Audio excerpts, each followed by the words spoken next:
Hi,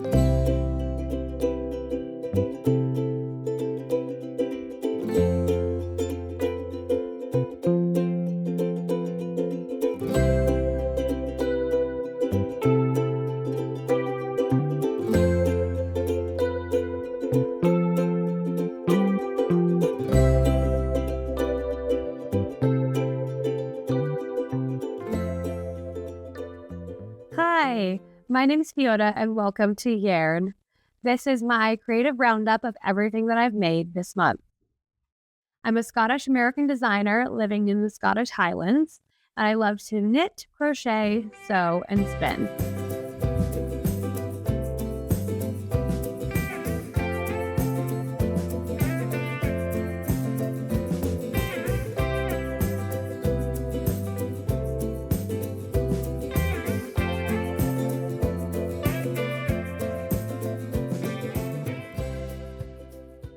This month, I'm going to start off by talking about progress on my Roma Cardigan by Mochi Knits. I've made a lot of progress this month. I've worked on the 2 front panels. So I got the right and the left going. I unfortunately made the same mistake I made on the back panel with the front right panel. I didn't get the right number of stitches from here to here. Because of the way the pattern was written, I think it varies between counting the actual number of rows and counting sets of rows. And I think that's what has caused a lot of confusion so far for me. But now I know what I did wrong and I can go back and just add more rows. Luckily, it's not anything that's fundamental to the construction or means that the cardigan is not going to be wearable in the end. And currently I'm working on the left panel. So I will be doing the correct number of rows for that now that I've figured out what went wrong there. And then you might remember from the last video that I did not do the appropriate number of rows on the back either.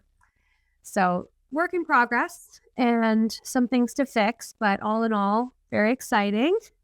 I'll just drape it over my shoulders here so you can get an idea of what it's going to look like. The next steps for this are going to be completing the 2 side panels in the back, and then they'll join here under my arm, and I'll start to be able to knit downwards.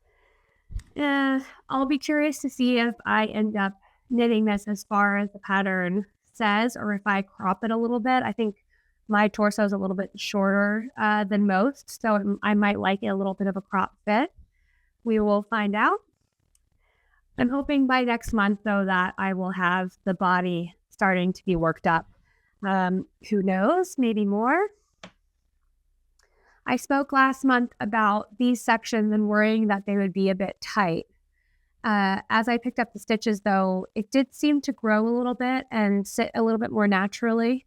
So I'm not so worried about that anymore. I'm really happy with how neat and tidy it looks. You can also start to see a lot more of the kind of slipped knit stitches that creates this really unique pattern that I really love that I haven't really seen in many projects. So I'm enjoying that quite a bit. And the knit stitch does, the slipped knit pattern does go quite quickly, which makes it a really enjoyable knit. A couple other small elements I'll speak about is the shaping for the neckline. So the first time I did it correctly. There is a little bit of a gap there. I'm not quite sure how to solve that, if that's just something that I'm going to have to live with, or if that might kind of blossom and learn and sort itself out in the blocking process. Not entirely sure. The other side looks a lot more tidy. Well, maybe it does, but I did the wrong type of increase at the very beginning. And then I believe I did the same type of mistake here at the end. But luckily, all the middle ones were done correctly, so I really don't think anyone's going to notice that unless you were the sharpest of all eagle eyes in knitting, but I don't think anyone's going to judge me for that. So I'm very pleased with the progress on this one. I'll continue to work on it and show you again next month.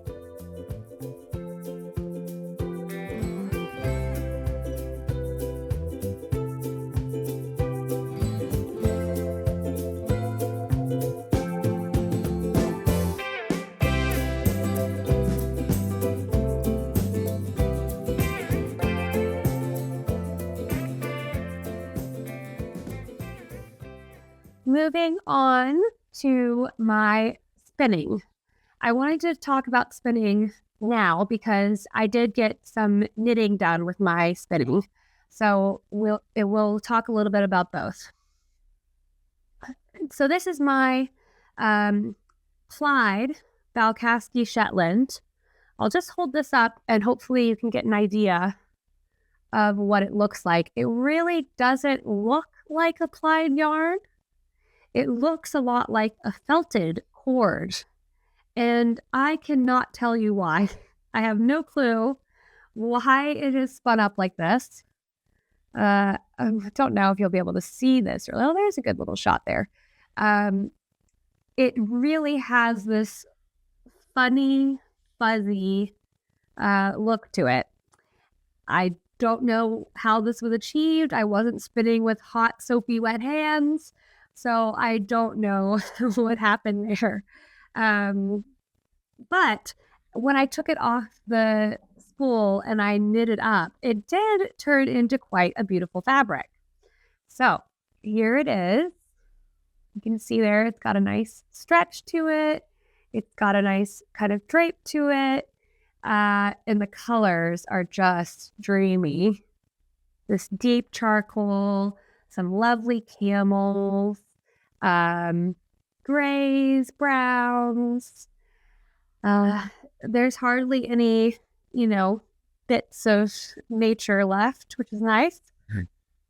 It does smell a little bit still like sheep, but I have to say it's very, very manageable or very subtle.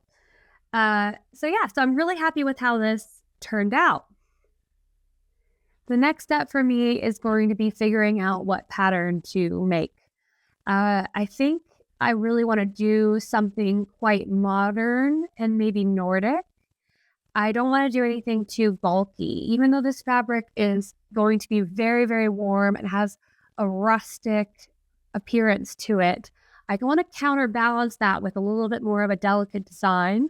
So maybe something like a mock neck, very, very simple, maybe even slightly kind of rolled hem. You can see here how the yarn sits quite naturally. It didn't really want to roll that much. So I think I could just do a very simple sleeve detail without any fancy kind of stitch along the bottom.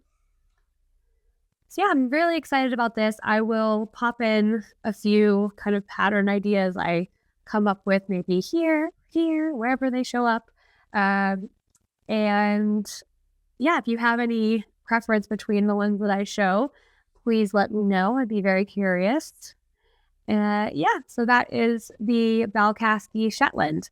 And I think once I do develop which pattern I'm going to use and I start working on that project, I would love to reach out to them and just share progress and what I'm doing.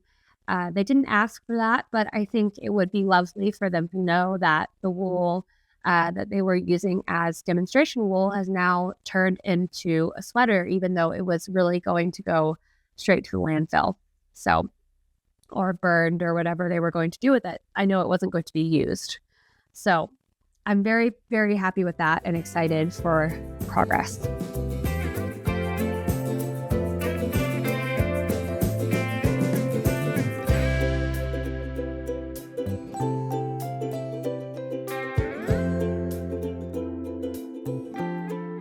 One thing I am considering is purchasing a drum carder. I have 3 of these fleeces, and hand carding all of them is possible, but it would take a really, really long time. So I'm in the market right now for a used drum carder. I'm hoping I can find one locally, although it does seem a little bit challenging as it's a dying practice, and it's difficult to find this type of equipment around here, which you maybe would be surprised because it does seem like a lot of people would still be doing this, but I will be seeking one out over the next few months. So if anyone has any leads, please let me know.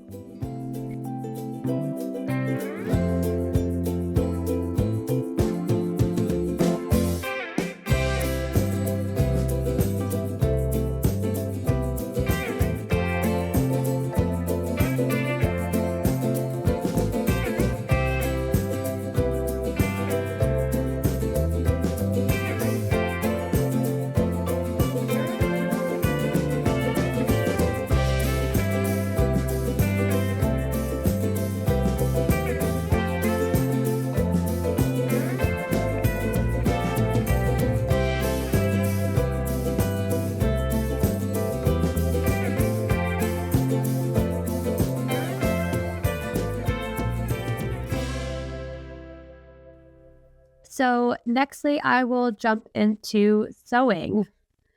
I have worked on a number of garments this month, most notably my teddy dress.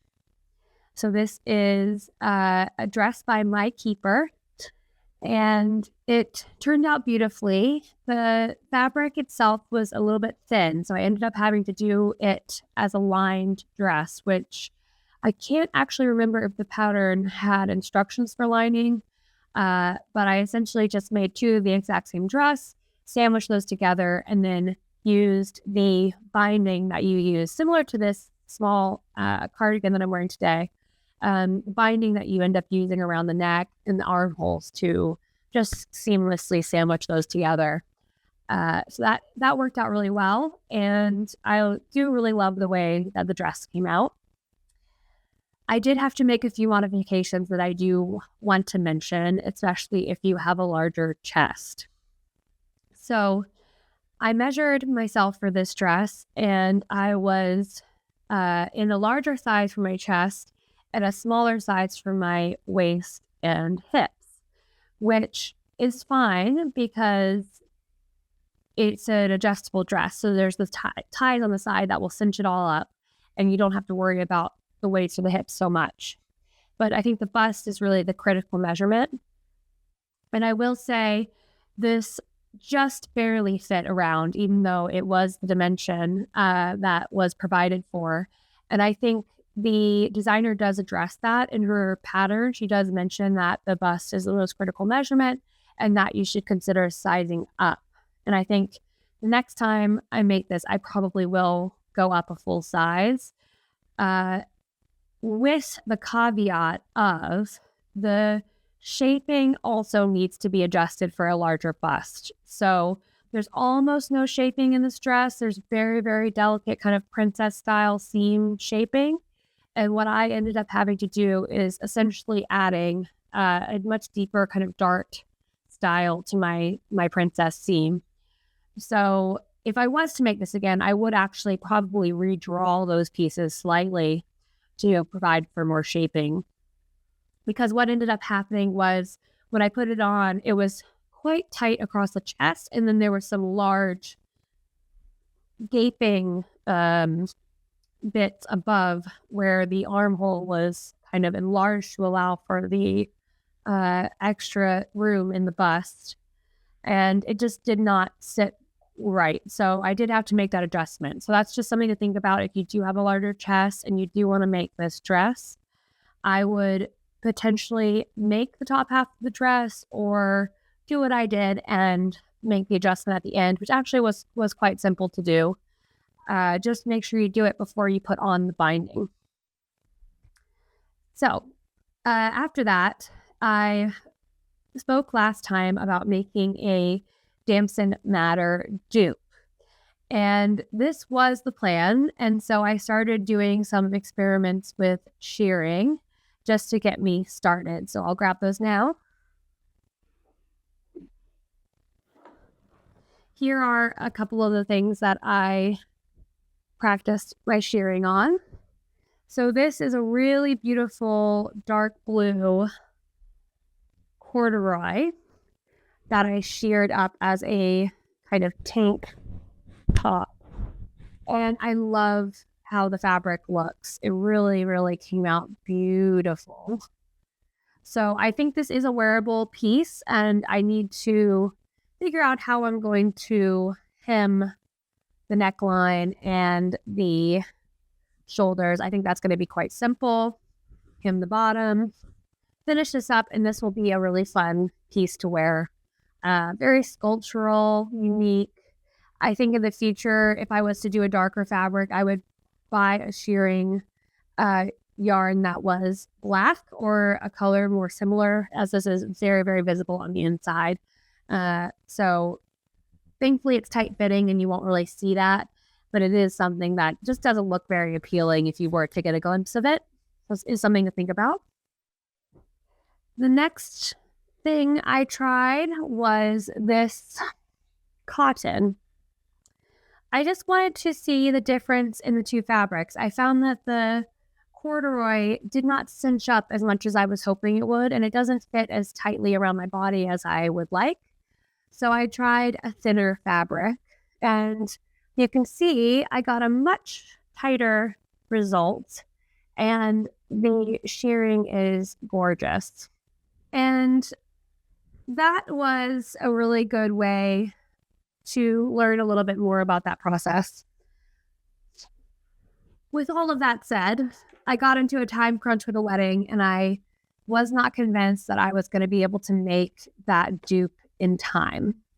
But I had just completed the teddy dress, and I knew I loved it. And so I thought, okay, I'll go ahead and use the fabric that I was planning to use for the Damson Matter dupe and make another teddy dress.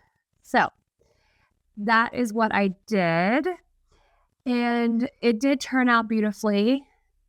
But the day of the wedding, the weather was going to be quite nice, and I just felt like wearing something a bit more colorful and cheerful. In the end, I didn't finish this dress, and so it's on my sewing table. It's something that just needs to be hemmed, and I need to add the tape, and I think it will be a really, really nice dress. The only difference between the first teddy dress and this dress is that I chose to try the square neckline. And I think it's really flattering, and maybe with my larger chest, it's a little bit, more saucy, which can be fun. So I'm really pleased with how this turned out, and I'm excited to get it finished.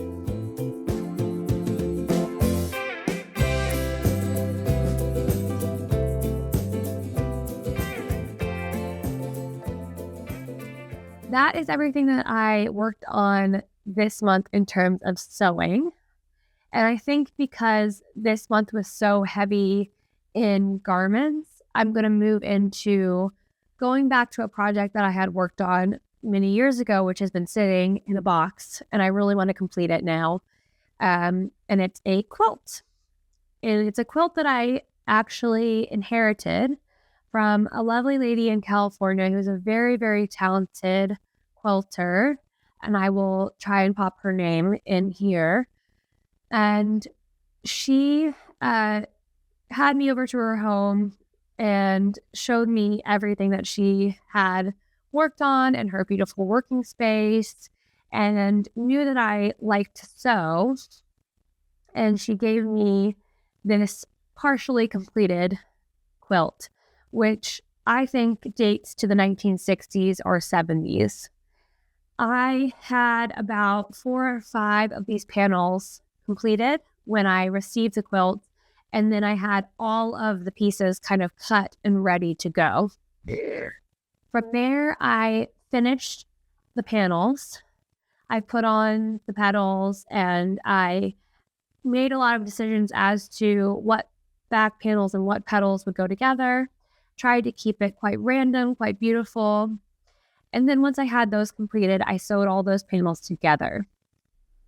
So at this point, I have the kind of most intricate and difficult part of the quilt done. I need to apply the batting and the backing and the trim. Luckily, I have a really, really lovely fabric and sew-in shop near me in a town called Elgin. So I will be able to go there and get my backing fabric and my trim fabric. Once I have that, I'll be able to complete this project. So it is my goal this month to get the quilt done. I think it is achievable. I'm very, very close. I will have to do the actual quilting. I'm not sure if I'll be able to do it entirely on my machine because it is going to be very bulky, or if I will have to do it by hand. One other thing I would like to talk about is kind of my family's relationship to quilting and a little bit of history around my family. So my father's family is American and my mother's is Scottish.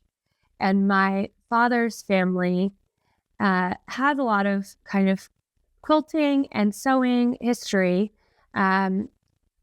just kind of the typical stuff that you would expect people in that time to do. So my great-great-grandmother has a very, very extensive diary that she wrote in every day, and it's absolutely incredible. And she talks about how she makes dresses so much more than I would anticipate. You know, once or twice every week, she's working on a dress, she's working on embroidering, she's working on quilting, she's working on all types of things. But it was actually her mother who made this exquisite hand-sewn quilt that I now am the owner of. And I'll insert some video here of what that quilt looks like.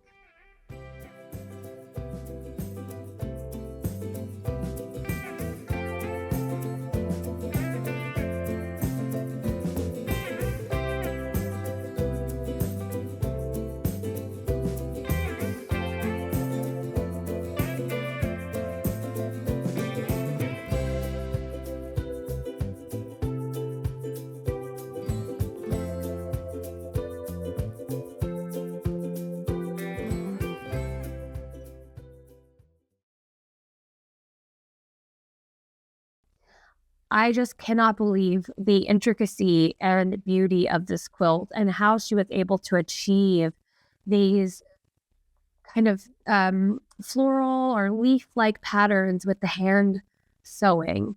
So that's something I am not going to be able to achieve in my quilt that I'm making now, but it is something that I'm interested in kind of trying to understand and exploring in the future.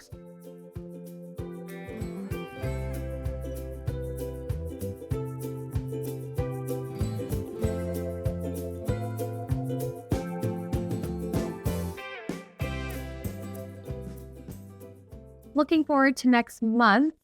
It will be August, and there's a few things happening. I will be going to the Port Soy Wool Festival. Really looking forward to that. I'm not sure what will be there, as I've never been before, but I'm really looking forward to it. It will be my first ever wool festival, and I've heard of many around Scotland that sound very intriguing, including one in Edinburgh. So I will let you know how that goes, and hopefully I'll include some video and some images from that event for next month.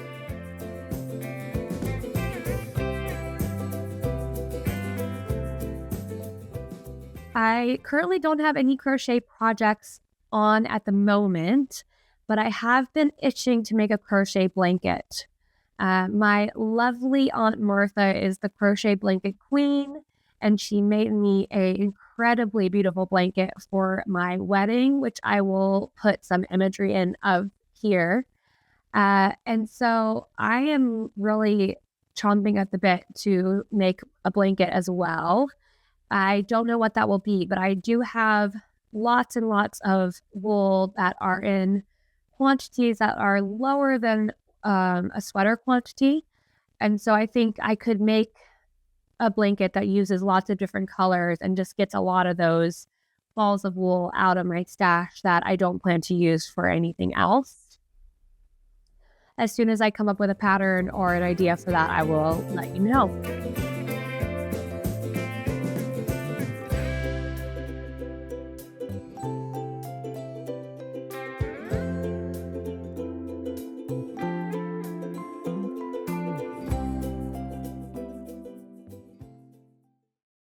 So that's all for this month. Thank you so much for watching. I am really looking forward to everything that I get to do in August and sharing that with you next month. Have a great day. Bye.